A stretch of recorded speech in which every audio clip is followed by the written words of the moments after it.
We've been asking you the big question today. Should we allow children to change gender? We want you to get in touch, and that's exactly what you've been doing. So, Dan says, maybe once they become a teenager, but not as a toddler or primary school age. How can we be sure they really know what gender is at that age? Fair point, Dan.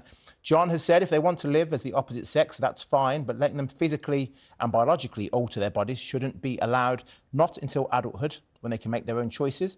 And Mina says, children have to be children. They can choose when they become adults.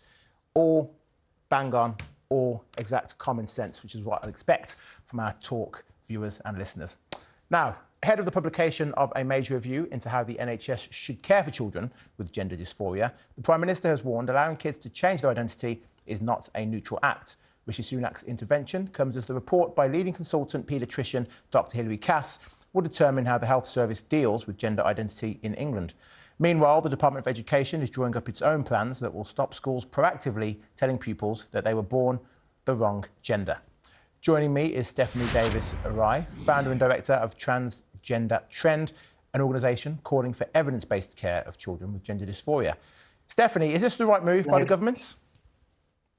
Yes, absolutely. We're teaching children in schools that they do have a choice whether to be boys or girls, and the reality is they don't.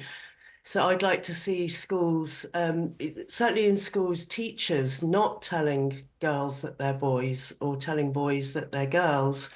I think children or adolescents will get on with identity development within their friendship groups, where they may ask their friends to use their preferred pronouns, and they should be, not shamed, but on the other hand, not celebrated for any identity they have in the adolescent years. They're still developing, they're still growing up, and their identities may change as they move into adulthood. So to give them the idea that their identity is fixed at the stage of adolescence is, I think, it's not a neutral intervention. It will have serious psychological impact on that child, particularly as teachers are adults in position of authority.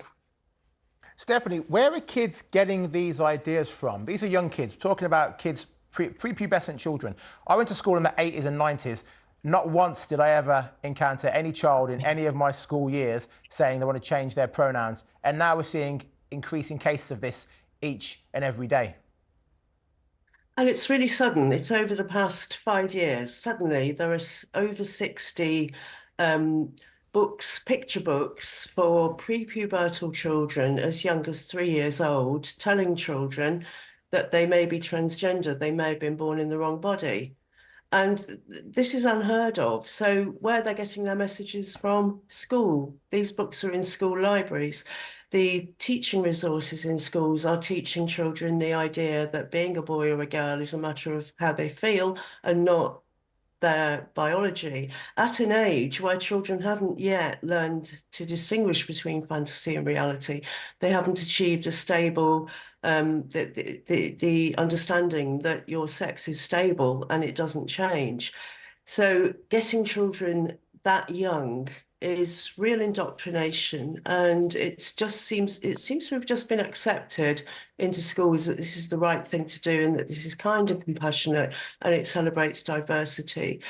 But in fact, it's teaching the children a whole new model of understanding themselves as human beings that I think it takes them away from reality, and that is going to create it's going to create confusion, it's going to create mental health issues where none previously existed, because you're pulling the rug of reality out from under little children's feet and making them question and thinking that they have to decide themselves whether they're boys or girls. And that takes exploring their gender and analysing their interests and their likes and their dislikes. They don't have to do that.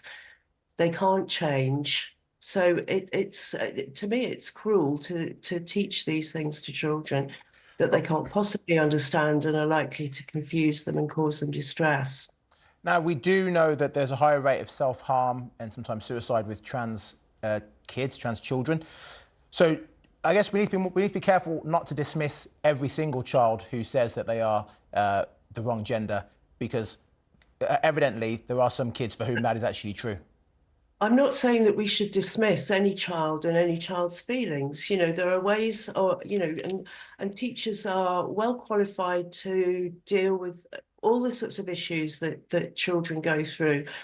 Um, and but these children are going, they're developing, they're going to change. So what we have to do is provide a neutral environment where those children are accepted and allowed to develop without giving them strong messages. The whole message about suicide is so dangerous, so harmful to children. They all know this message that, they're told if they're not allowed to go onto puberty blockers, they're more likely to take their own lives.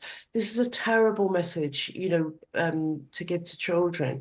And the evidence just isn't there that's true. There's no evidence that that affirmation or medical treatments actually help. That the evidence isn't there. And so we have to be very cautious and allow children to develop and grow up. And we take seriously, of course, any problem, any distress, any confusion that a child is experiencing. But we as adults have to remain neutral from our position of understanding that this is a developmental process. For some children, it will just be quite a normal phase. For others, it may indicate underlying issues. So, to treat these children all in one way, in just one way, is not helpful.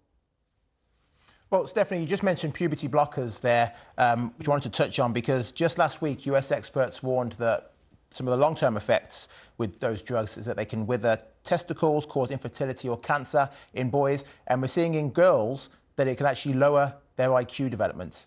But yet in this country, private clinics can still bypass the laws and loopholes and administer puberty blockers for kids. What can we do about that?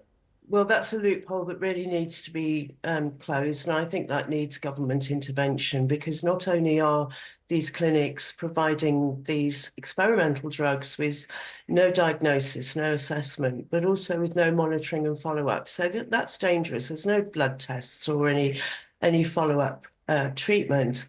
So that is really dangerous for just patient safety. It's a risk for children, and the private clinics should be closed down. Any clinic that's not following the guidance of NHS England should not be allowed to operate.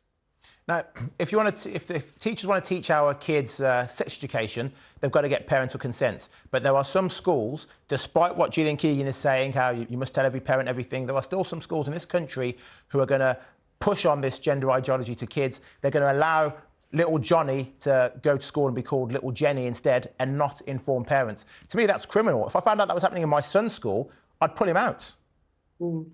It's incredible, isn't it, that you've got this really serious medical intervention with no evidence to show that it's beneficial, very, very low certainty evidence that's been introduced so quickly without any trials or without any evidence base to support it.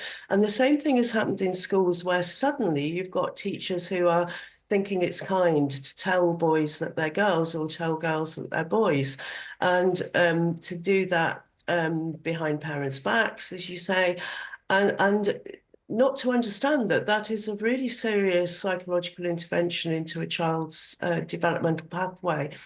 And so it's incredible how quickly, really over the past 5 years, that this has developed in schools, where that kind of teaching of children and that message has been taken on by schools and by teachers who have been taught to think that's the only kind, legitimate way of responding to children.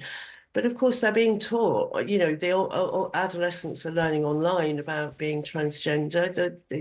They're inundated with messages about all sorts of quite normal adolescent problems being indication that they're really trans. And so we really need to, in schools, provide information that's founded in reality, because it doesn't help any child to understand themselves in this way without understanding the reality that actually you can't change sex, and that those interventions, the medical interventions, may not be the magical treatment that they've been promised. It may not solve all their problems. It's not likely to. It may create more problems. So we're giving children really unrealistic expectations, and I don't think that's kind at all. I think we need to be we need to be realistic with children at the same time as supporting them and helping them to develop in a neutral space where they're neither shamed for their feelings, but on the other hand, not celebrated for them either. Yeah, Stephanie Davies, all right, thank you for your time.